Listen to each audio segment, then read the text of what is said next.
KBS 1라디오 김성환의 시사야. 지난달 29일 이해충돌 방지법이 국회 본회의를 통과했습니다. 이 법안 발의 8년 만의 일인데요. 그간 법안 발의와 폐기를 반복하다 최근 LH 사태를 통해 관련 논의가 급물살을 타게 되면서 드디어 국회 문턱을 넘은 겁니다. 이 법에 직접 적용받는 대상만 190만여 명에 이르는 만큼 향후 공직사회에 적지 않은 변화가 예고가 되는데요. 이번 법안을 발의한 기관장인 전현희 국민권익위원장 연결해서 조금 더 자세한 얘기 나눠보겠습니다. 위원장님 안녕하십니까?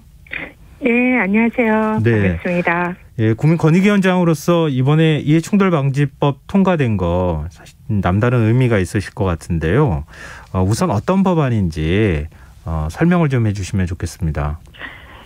네, 이번에 통과된 공직자 이해충돌 방지법은 이번에 LH 사태처럼 공무원들이 업무를 하면서 얻은 이런 정보를 이용해서 부동산을 이렇게 매입을 한다든지 해서 사적인 이익을 추구하는 것을 근본적으로 차단하는 법이다. 이렇게 이해를 하시면 될 것 같습니다. 그래서 공무원들의 공익과 사익을 이해관계가 충돌하는 것을 회피하는 이런 법이라고 볼 수가 있고요. 네. 이것을 사전에 예방하기 위해서 법 내용에 공직자가 하지 말아야 할 일과 공직자가 해야 할 일, 이런 10가지의 행위 기준에 관해서 규정을 하고 있습니다. 그래서 공직자들이 부동산 매수라든지 이런 거래를 할 경우에 사전에 신고하고 제출하게 돼 있고, 또 이해관계자와 공직자가 금전 거래를 할 경우에도 이를 신고하도록 되어 있고, 또 공직자가 속한 공공기관의 가족이나 이런 이해관계에 있는 사람들을 채용할 수가 없고, 또 이해관계 회사와 수의계약을 할 수 없는 이런 구체적인 공직자들이 사익 추구를 하지 못하도록 하는 여러 가지 규정들을 담고 있는 것이 이해충돌 방지법입니다. 네. 법안이 어렵사리 국회 문턱을 넘을 때까지 위원장님께서 실질적인 역할을 많이 하셨다고 알고 있는데요. 위원장님을 비롯한 권익위 직원들이 여야 정당 대표를 포함해 국회 관계자들을 직접 만나서 설득하셨다고 들었어요. 네, 맨 처음에 LH 사태가 터지면서 당시의 정치권과 언론 등에서는 이 LH 사태 문제를 일부 부도덕한 이 LH 공무원들의 부동산 투기의 문제로 접근을 하고 있었습니다. 그래서 부동산 투기를 막기 위한 다양한 대책들을 제시를 했고요. 그다음에 전 공직자들의 부동산 관련 재산 등록이라든지 이런 또 LH 투기를 막기 위한 법, 또 농지법 이런 쪽으로 접근을 많이 했었는데요. 이게 사실상 권익의 입장에서 보면 이건 전형적인 이해충돌 문제고 사익 추구 문제거든요. 네. 그래서 이 문제가 이런 부동산 투기도 물론 문제는 있지만은 가장 근본적인 문제는 공직자가 부정한 사익 추구를 하지 못하도록 하는 그런 권익위가 제출한 이해충돌 방지법이 가장 근본적인 대책이고 제정이 시급하다 이런 진단을 했었고요. 그래서 이 법의 LH 사태를 다시 발생하지 않도록 근본적으로 막기 위해서는 이해충돌 방지법이 가장 중요한 핵심 진단 문제이다 이렇게 이제 생각하고 이 네. 부분을 언론과 국회와 정치권에 이제 설명을 드리고 또 입법의 필요성을 설득하는 데 총력을 기울였습니다. 그래서 네. 말씀하신 대로 제가 직접 여당의 당시에 이낙연 대표님이나 김태녀 원내대표 그리고 야당의 김종인 대표 또 조영 원내대표님들 다 찾아뵙고 네. 이해충돌 방지법이 이번 LH 사태를 막기 위한 근본적인 해결 방법이라 이 법이 꼭 통과를 시켜 주십사하고 요청을 드렸고요. 뭐 여야의 정무위 위원들, 법사위 위원들, 또 최고위원들, 지도부급 위원들 모두 찾아뵙고 이해충돌 방지법 제정이 시급하다라는 부분을 설명드리고 또 입법을 설득하는 그런 작업을 진행을 했습니다. 우리 직원들도 또 각 의원실의 보좌진들 다 찾아뵙고 보좌진들에게 설명하고 또 언론 보도자료나 또 이런 인터뷰 등을 통해서 이 법의 제정의 필요성을 설득을 했었는데요. 이런 노력과 또 국민들께서 LH 사태에 대해서 이해충돌 방지법이 꼭 필요하다 이런 거에 공감을 해주시고 네. 국민들께서 또 큰 힘을 실어주셨고 또 국회의원들께서도 이 부분에 대해서 필요성을 공감하고 여야가 적극적으로 협조를 해서 법이 이번에 무사히 통과가 됐다 생각을 합니다. 네. 그런데 일각에서는 이거 과잉입법 아니냐, 공직자들을 잠재적 범죄자로 모는 것 아니냐, 이렇게 또 얘기하고 있는데요. 이런 지적에 대해서 어떻게 보십니까? 그런 일각의 지적이 있습니다만 전혀 사실이 아닙니다. 저는 이 법이 공직자들을 잠재적 범죄자로 만드는 법이 아니라 오히려 공직자들이 직무를 수행함에 있어서 갈등 상황에 이러지 않도록 사전에 이렇게 조치를 하면 오히려 공직자들을 편안하게 해주는 법이다 이렇게 생각을 하는데요. 왜냐하면은 이 법이 공직자가 제가 우리 직원들한테도 한번 설문조사를 해봤는데요. 네. 평생 가족들이나 이런 이해관계에 있는 이런 민원이나 거래와 관련된 업무를 접한 적이 있느냐 할 때 거의 평생 한 번도 접하지 못했다고 하더라고요. 네. 그래서 이런 일반 공무원들의 경우에는 이런 사적인 이해관계가 있는 일을 접할 기회가 평생 한두 번 있을까 말까 거의 없다고 보여지고요. 그리고 아주 드물게 그런 사안이 발생을 하면은 그 부분에 대해서 나랑 사적 이해관계가 있는 이런 업무가 이번에 제기가 됐으니까 저는 이걸 신고하고 이 직무의 결제 라인에서 빠지겠습니다. 이렇게 신고만 하면은 그리고 회피만 하면은 마음이 편해지는 아무 일도 안 생기는 그런 법이거든요. 네. 오히려 그래서 이제 선출직이나 정무직 같은 고위직들의 경우에는 좀 더 업무 범위가 넓기 때문에 이런 갈등 사안을 취해질 그런 경우의 수가 좀 많아질 수가 있는데요. 그런 분들도 사전에 신고하고 회피만 해버리면 아무런 문제 없이 마음 편하게 또 일을 할 수가 있기 때문에 이 법은 사전에 법 내용을 숙지를 해서 이해 충돌 상황을 사전에 신고하고 회피해버리면 오히려 더 정당하게 직무를 수행할 수 있고 국민들 입장에서도 공직자들에 대한 신뢰를 더 가질 수 있게 하는 그런 좋은 취지의 법이다. 이렇게 이해를 하시면 될 것 같습니다. 공직자가 이해관계를 신고해야 하는 가족의 범위에 생계를 네. 같이 하는 경우만 신고 대상이라고 들어가 있다고 하는데요.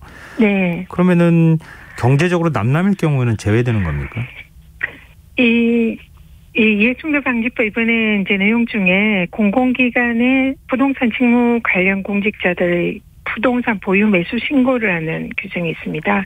근데 이게 생계를 하지 않을 경우에는 네. 그 직무 관련 부동산 보유 매수를 생계 같이 하지 않은 가족이 했는지를 사실상 알기가 어렵고요. 네. 그래서 이 부분에 있어서 현실적인 점을 고려를 했고 그리고 또 가족 채용 제한이라든지 이해관계 신고의 경우에도 그런 현실적인 신고가 쉽지 않은 점을 고려를 해서 이번에 국회 논의 과정에서 이런 공직자가 신고할 수 있는 가족의 범위를 그렇게 촘촘히 각 조항마다 달리해서 규정을 했습니다.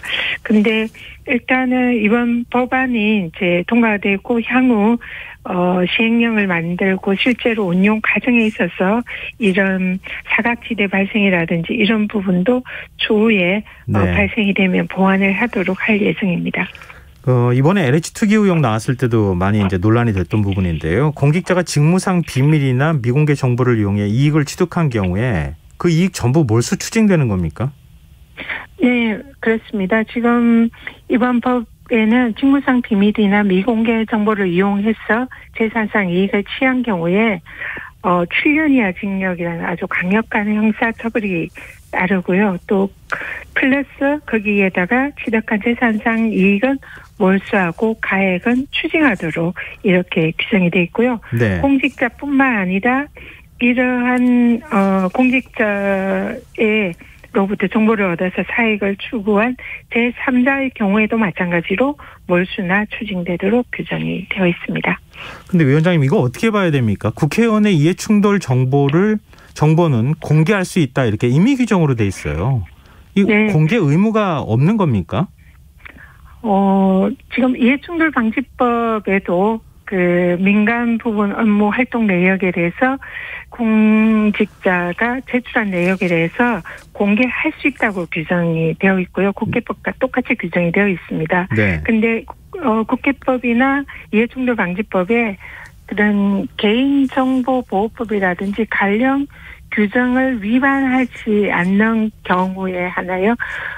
공개할 수 있다라고 되어 있는 거는 이거는 사실상 공개를 하겠다는 규정으로 해석을 할 수가 있습니다. 그래서 만약에 정보 공개 청구권이나 이런 걸 행사를 해서 공개를 요청을 하거나 한다면은 사실상 이런 개인정보를 침해하지 않는 범위 내에서는 소관 부처기관장이 공개를 사실상 하는 방향으로 운용이 될 것이라고 보이고요. 네. 앞으로 시행령을 만들 때도 그런 방향으로 운용을 할 계획입니다.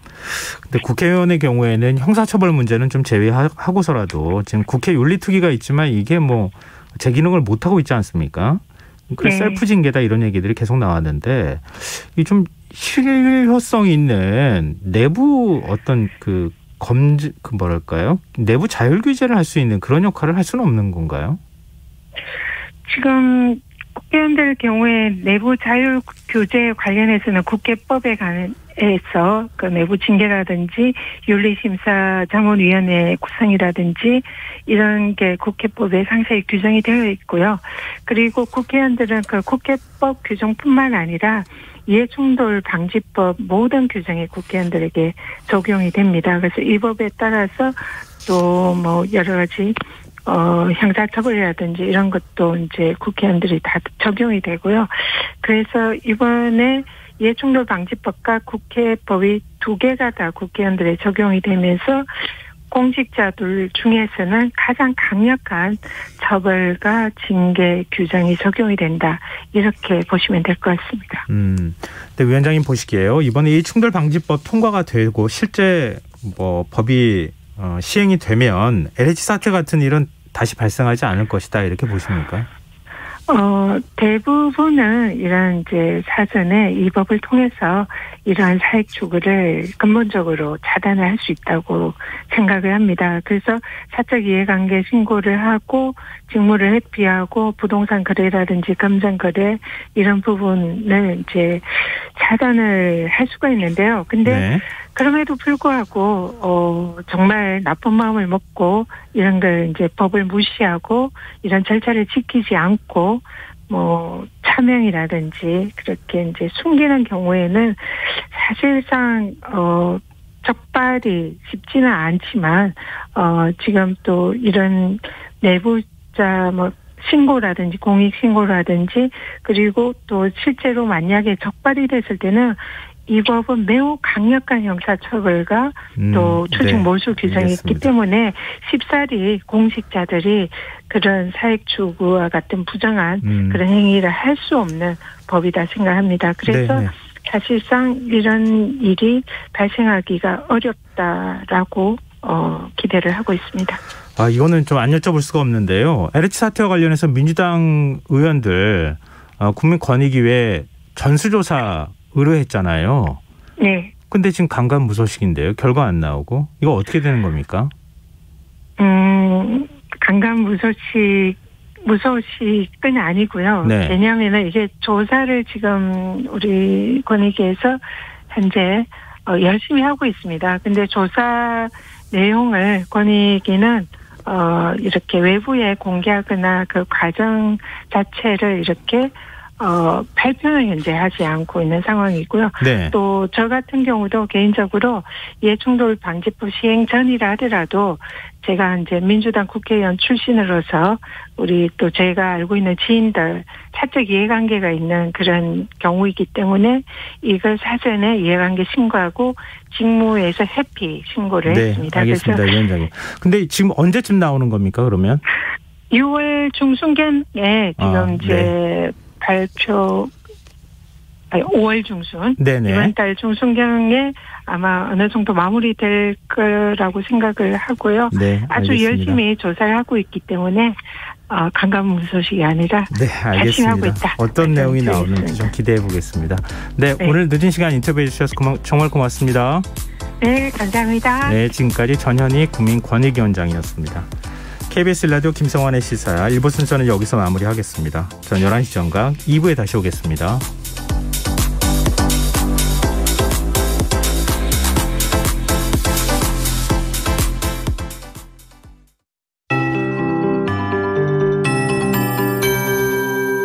KBS 58분 날씨.